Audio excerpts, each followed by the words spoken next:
Good morning. Welcome. We are live this morning with Shelley Kenow, and she's going to talk to us about helping our teens self-advocate, our teens with IEPs, mind you, self-advocate.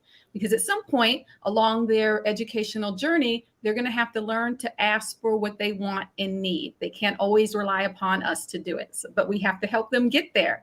Welcome, Shelley. Thank you for joining us. Thank you for having me, Kamira. I'm very excited. I am too. This is a special topic. I want to remind everybody that Shelley is a certified special ed teacher, and she's been a special educator for over 25 years. She's also an author. She's going to tell us a little more about that. And a Master IEP Coach, which I didn't know existed until I met her. So that's wonderful.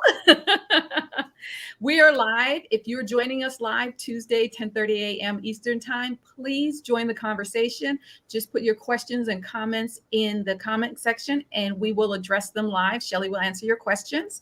And you should take advantage of that, please. If you are watching a playback, thank you for joining us. Shelley won't be available to answer your questions, but you can dialogue with other people who are watching the playback. That often happens. So please feel free to still put your questions and comments in the comment section. Just know that Shelley won't be monitoring them 24/7. Okay, let's begin with you telling us a little bit about yourself. And don't forget to leave out your book. Don't leave out your book, mind you. Okay. I got that wrong. About yourself and your career journey and what it is that you do. Well, thank you. So yeah, and for anybody who is watching in the replay, I will be checking back. So as Kamira said, I won't be on immediately to answer, but I will try to answer any questions if you have any. So yes, my name is Shelley Kenow, and I am an education consultant. I've been in special education for over 25 years, as Kamira said. Some of that has been as a teacher's aide or paraprofessional or teacher assistant, whatever the term that you might use in your area is. Some of that as a sub, which is what I am doing now again, because I am focusing more on the education consultant business side and then being a Master IEP Coach side. And then I had about 17 years of full-time special education teaching in my own classroom. And I have been all over the world. My husband was military when we met and married. And so I was able to work in England for 3 years and see some of the Department of Defense dependent schools and how they operated, as well as some of the British schools, which was really interesting to see how they approached children with special needs or children with disabilities.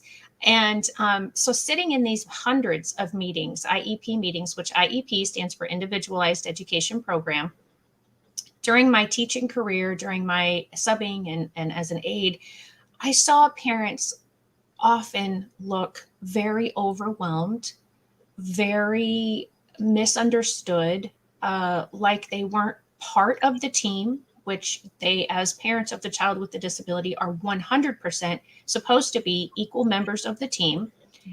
And oftentimes they were crying. And I had the great privilege in one of my teaching positions to teach the students for several years. And so I had an opportunity to get to know their parents because I worked with their children for so long.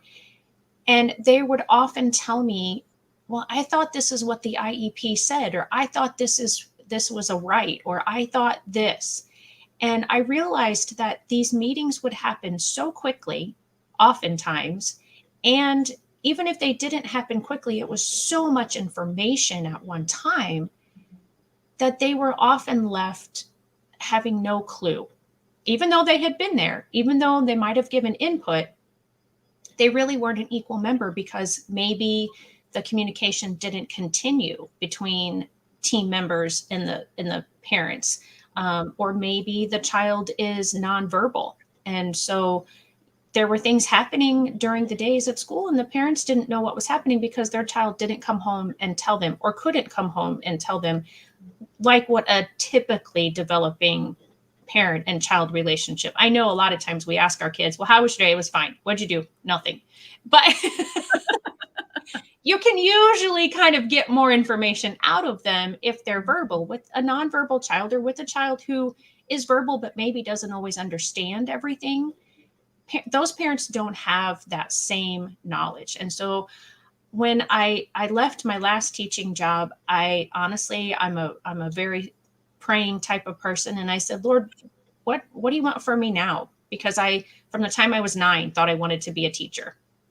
And he said, it's time for you to start working with the families. So I started working with the families, like I said, in 2017, and it's been wonderful. And then in 2019, I found this Master IEP Coach mentorship, which is an amazing program, and it's with Catherine Witcher. And she taught me and all the Master IEP coaches a different way to look at the IEP and the whole team. And while people look at me from the school side as an advocate, I really don't like to use the word advocate. I'm a coach. I come in and I want to help everybody be on the same page and be there truly for the student.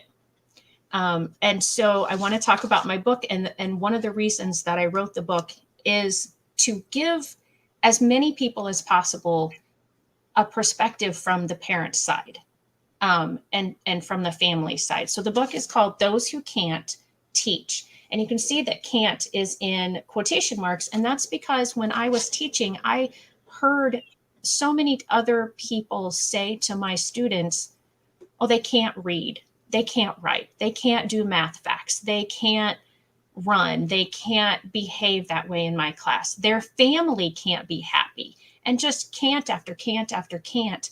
And I thought, that's so wrong. These families, these individuals can do a myriad of things, and maybe they're not doing them at the same level or at the same pace as their peers, but they're still able to do them. And so the book is 10 chapters long, and you can read one chapter and never have to read another chapter and still have an insight into a family's life. All of the stories are true. I interviewed these different families that are in here, and they were very raw with what was happening in their lives. And even for myself, having known these families for so long, I still just had zero or almost zero knowledge of what their lives are really like, and how they're treated, sometimes from the time the child is born, because the child was born with the disability. And other times, once their child were to get into school and they found out, oh, they don't read as quickly, or they don't write, or they don't do the math as quickly, or whatever their weaknesses were. And so that sort of treatment of them, they were very raw in how that felt and what they dealt with. But the joys that they experienced and the wonderful things that their families got to do are in this book as well, because their families are just like anybody else's family, to be honest. There's just a little bit of a different look to their journey than ours. Thank you for that. We put the link to the book up. I think it would be wonderful for other families, if you're looking to read about a story that's similar to yours or something that's encouraging, pick up a copy of the book. The link is in our comment section. Let's start with defining IEP to make sure that everybody has the same definition for the conversation. Absolutely. So an IEP, or an individualized education program or plan, I interchange that last part of it frequently. That is the document that drives special education. And that document was told through the Special Education Law of Individuals with Disabilities Education Act, or IDEA. And there are certain parts of it that are supposed to be in every IEP. And there are certain members of the team that are supposed to be included in every IEP meeting. And the IEP, as I said, drives the specialized instruction, specially designed instruction that a child might be receiving if they have the IEP. Okay. Now we're talking about families with teens now, but they may have secured their IEP much earlier in the in the student's education. How does a family how do they go about securing an IEP? If you have a family who doesn't have an IEP currently, the way that they would secure that is by starting off with reaching out to the school staff, the teacher, the general ed and the special ed teacher, and the school principal, and you put the request in writing that you have concerns and you want your child tested for special education services. And then there's a whole process that starts after that of meetings and evaluations. And that could be a whole nother episode. But I know that's not the main idea of our topic today. So I don't want to go into too much more detail about that. But my biggest tip for anybody is anything you do, especially when it comes to special education, is make sure it's in writing, because writing is like concrete in a sense. Is it definitely can be looked back upon and say, oh, this is when this happened. And for a lot of things, there are timelines that the school has to adhere to. And if you just verbally say, I want my child tested, a teacher or a staff member might agree with you, but they might get busy and forget. So if it's in writing, then you can say, well, I asked you on October 19th to get my child, the process started. And so even if you have a conversation with someone like you and I are having right now, you would want to follow that up with a written email. Hey, this is what I think we talked about, and this is what I think was the outcome of the discussion. Is this the same understanding that you have? And you're not trying to be adversarial. You're just trying to make sure that you're coming away from these conversations with the same thoughts as somebody else. Okay. Thank you. I want to remind people, if you have questions or comments for Shelley, please put them in the comment section and we'll address them live. Everything that you said was parent-driven, family-driven, the adult-driven. Yes. But let's say that happened in elementary school and the student is aging and the student is now a teen. How can parents best help this student to learn to self-advocate? Because they won't always have the parents going to these meetings and talking to teachers and taking the lead. Yes. So self-advocacy is huge. And again, that federal law of IDEA, at any point when the child, even in the elementary stages, if the child is able and will be able to understand what is happening in the meeting, the child is always welcome to come at the parent's request. By the time the child is hitting 14 and a half to 16, most school districts are then inviting the student to attend the meeting as well. And you really want to help your child understand that they have a disability, and that is why they get this special service where they get pulled out of class, or a teacher comes in and helps them, or a therapist, whatever it is. And you want them to really own that they have that disability, and you want to talk to them about their strengths and weaknesses and help them be able to articulate their own strengths and weaknesses. And the earlier you can start doing that, the better. But if you are starting this now, just at the tween and teen ages, most definitely have that conversation with them. I have been so surprised at how many parents have never told their child, you have an eligibility to get special education because you have ADHD, or you have autism, or you have a specific learning disability, or you have an intellectual, whatever that, there's 13 or 14 eligibility areas that someone can become eligible for an IEP. And a lot of parents I don't know if it's intentional, but it just doesn't happen.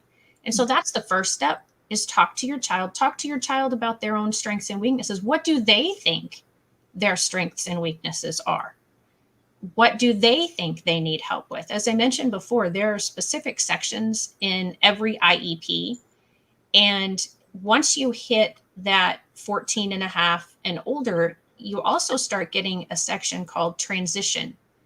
And what the transition talks about is what the child thinks they might do once they finish high school. Are they going to go to college? Are they going to go to military? Are they going to go to trade school? Are they going to get a job? Are they whatever other options for education there might be? It's also employment. What kind of job might you be getting? What kind of field do you think you want to go into? And then also independent living. And how are they going to live? Are they going to live in a dorm? Are they going to live at home? Are they going to live independently, completely in their own apartment? And these transition plans are to help them begin to prepare for that. Now, we all know, at 14, 15, 16, 17, 18, 35, we don't always know what we're going to be when we grow up, And so those options are going to change, and that's perfectly okay. But the idea is to get the student thinking about what life will look like when I don't get up and go to school every day, and that's what's expected of me every day. And so talking to your child about that. The other section that is in every IEP from beginning to end is an accommodations and modifications section. And in that accommodations and modifications section, we do a really bad job, and I'm including myself in this, of making sure that it is truly something, especially at the high school and the middle school age, because the social side of things starts to become more important to the child than the academic side of things. Mhm. They don't want to be looking different. They don't want it to be known that their test looks different, or that they leave the room to go take the test, or that they get more time to take the test. And so it becomes a balancing act, and it really needs to have the student included as to, do you understand why you get this accommodation, how it helps you, and do you utilize it? And if you don't utilize it, why don't you utilize it? And then have that conversation with them of, you know, why they would need it, and what might happen if they don't use it, and what happens if they do use it. And then something that I've been suggesting for a few years now, as far as one of the self-advocacy tools, is teachers want to help students. That's why teachers go into teaching. But they get overwhelmed. They're still human. They still forget things. They still get in a hurry, and something gets forgotten. And so, depending on the number of accommodations that your child might have, if you can put it on a 3x5 card, or maybe if it's front and back, or maybe a 5x7 index card, or if it works better for you to have a sheet of paper that the accommodations are typed out on.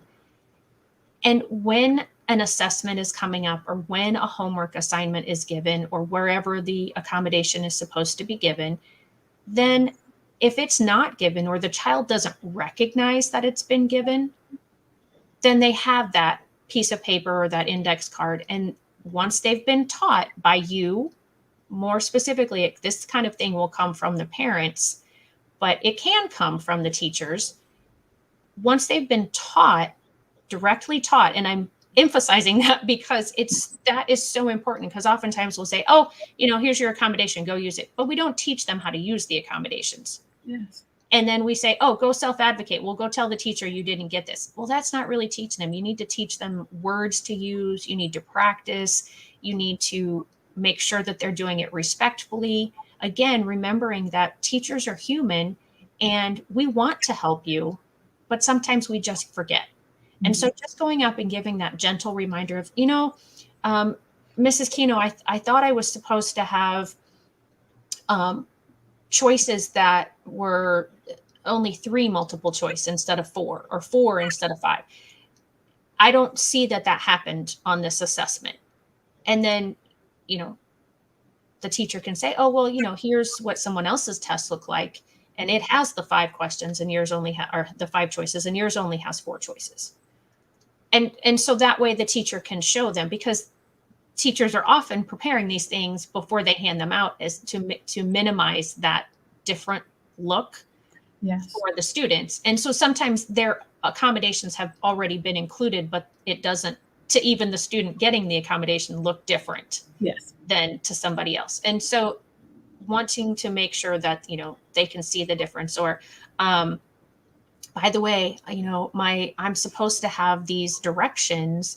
And I think this was a question that was posed by one of your audience members, of, the testing formats and the different, yes. Oh, no, not that one. That's not the one.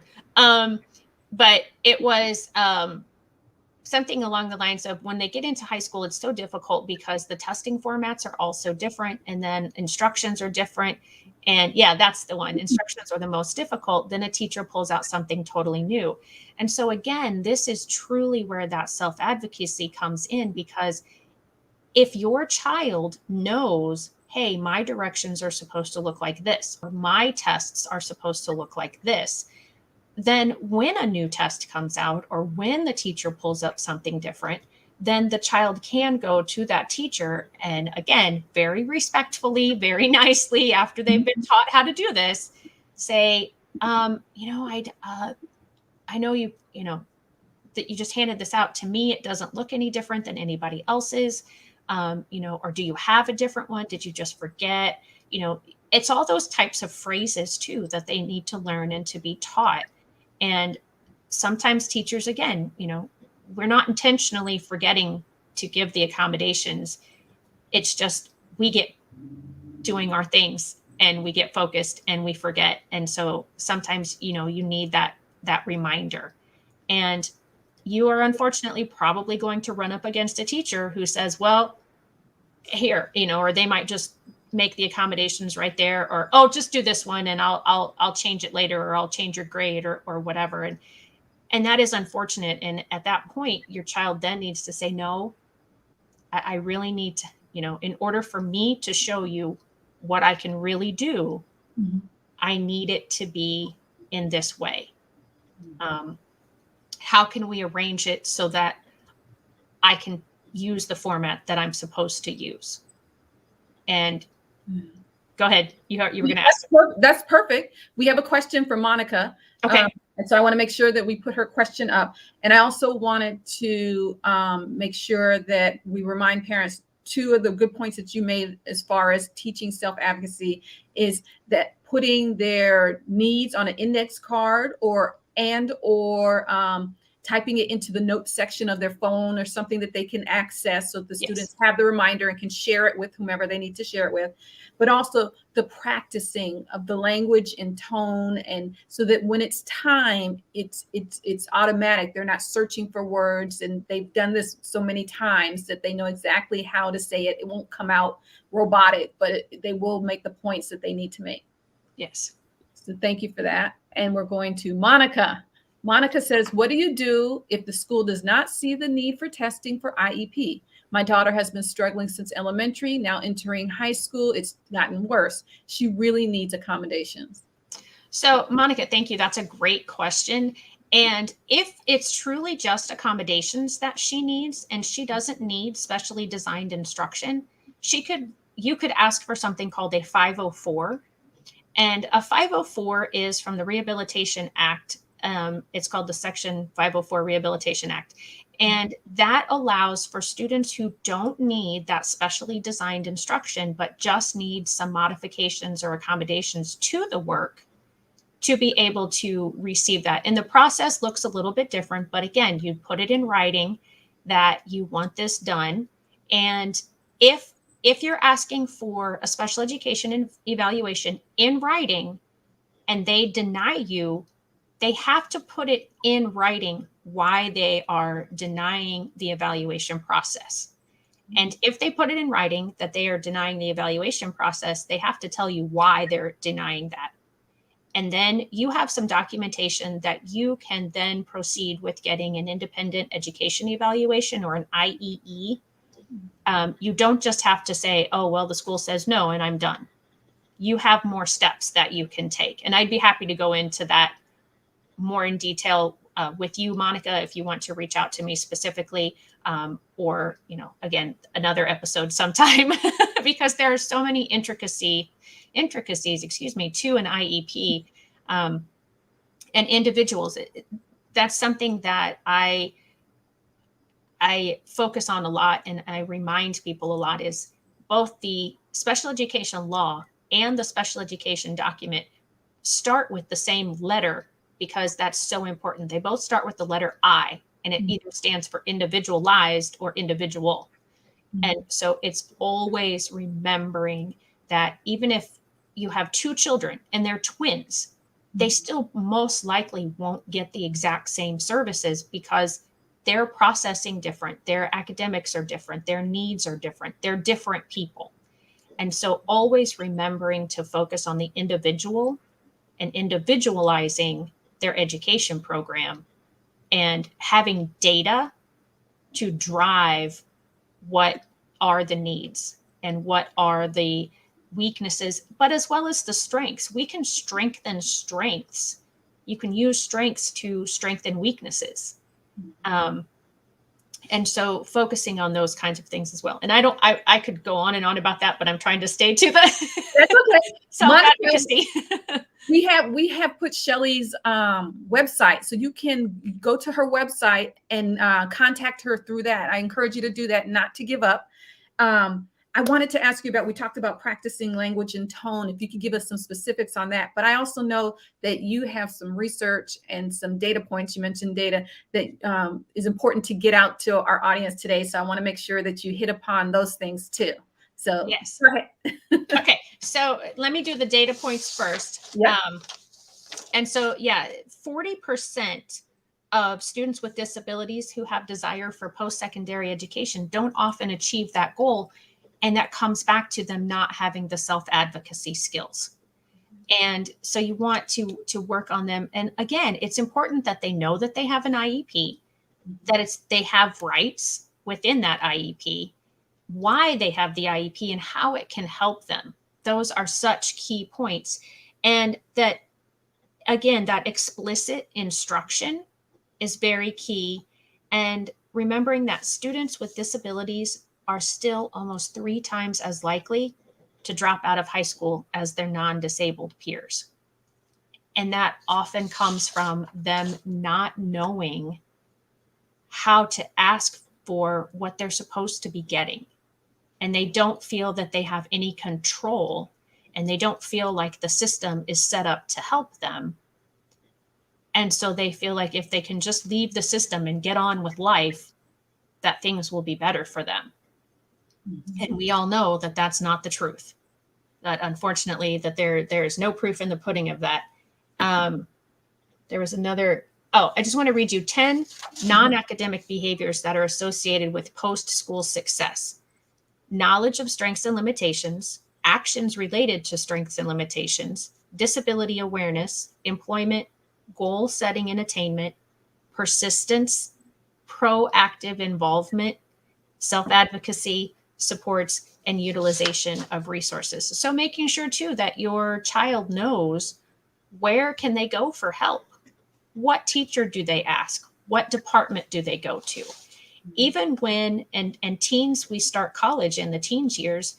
And so even when they're at college, a 504 transfers better into the college setting, but because that's more of the kind of falls under the whole world, or the whole United States, I should say, where the special education law is really just for students K through 12, or some students will stay longer than that. But so at the college level, there are disability offices, and you want to make sure that your child knows, I need to go to the disability office, and it might be called something different at all the different colleges and universities, but there's something there, student services, something along those lines.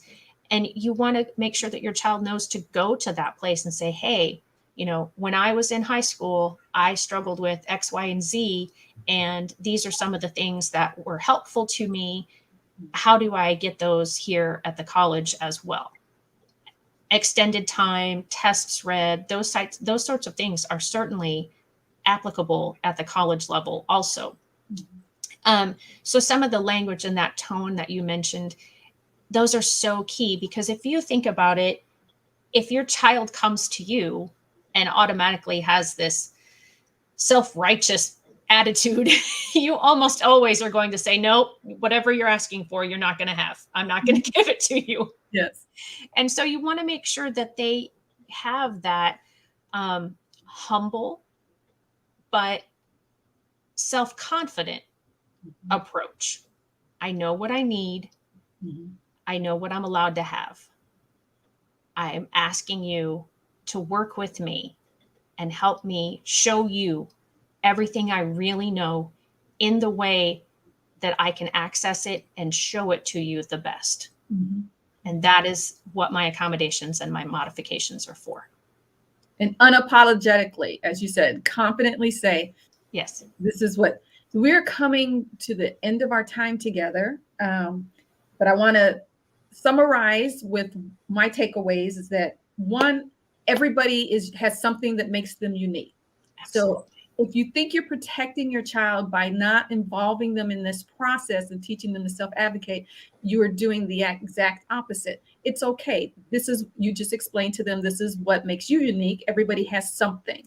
I once had a boss who was worried about her daughter going to sleepaway camp because she would be the only child with X. And the daughter said, yes, but I won't be the only. Other kids will be the only child with something else, with Y. Right. That's beautiful. Yeah. Isn't it beautiful? And it came from the child. Yeah. And I think if we take that approach, so go ahead and tell your student what it is that they have, explain to them over and over and over, and help them so that they can explain and practice and take it with them, whether it's to educators, future employers. This comes into play in employment. Sometimes, you may need an extra day to get that memo out, but you can do it. Right. Absolutely. So we want to do that. And let's help them communicate. What is your one takeaway, Shelley, if we only remember one thing and we want to help our teens self-advocate so that at some point they put us out of a job, but are still confident and very highly productive in the world? Well, something that, and you had asked me to make sure that my poster, it's on that side, my poster showed, because what it says, which you can't see all the words, unfortunately, but we know who we are, but not who we will be. So that means we know who we are in this exact moment, but we don't know what's going to happen tomorrow, next week, next month, next year, 5 years from now. And if we are self-advocating, we can become, and this comes, you can see the caterpillar chrysalis kind of hanging there. And that's because of the caterpillar turning into the butterfly. We don't know what beautiful butterfly we're going to be. But if we can have somebody support us as we go from the caterpillar into that butterfly and help us learn and let us struggle, we have to struggle, we'll be extremely successful. And everybody struggles, and we all make it through because we can all do hard things. Yeah, absolutely. Yep, absolutely. It's scary. I know it's scary, parents, but you can help your student. Yeah. Your student is going to amaze you. Absolutely. That's so true. There are stories in my book where doctors, teachers, years later, I never thought that this person would be able to do X, Y, and Z. Almost every chapter has a situation like that. Thank you, Shelley, for spending time with us. This was very productive. I know there are going to be more questions in the comment section, so we'll be going back to that. We're going to put up some other links that should help you, direct you. Be sure to check out her website. That'll give you more information. Join us tomorrow on Wednesday when we have coffee with Jen and Sharon. Same time, same place, 10:30 a.m., Facebook Live, YouTube Live, Your Teen for Parents Facebook page or Your Teen for Parents YouTube channel. They always have fun things to say. They come at it from the parents' perspective. You come, bring your coffee, your tea, hot cocoa, as we were talking about, it's getting a little cool. Soda. Yeah, and have a good time. Thanks a lot for joining us. Thank you.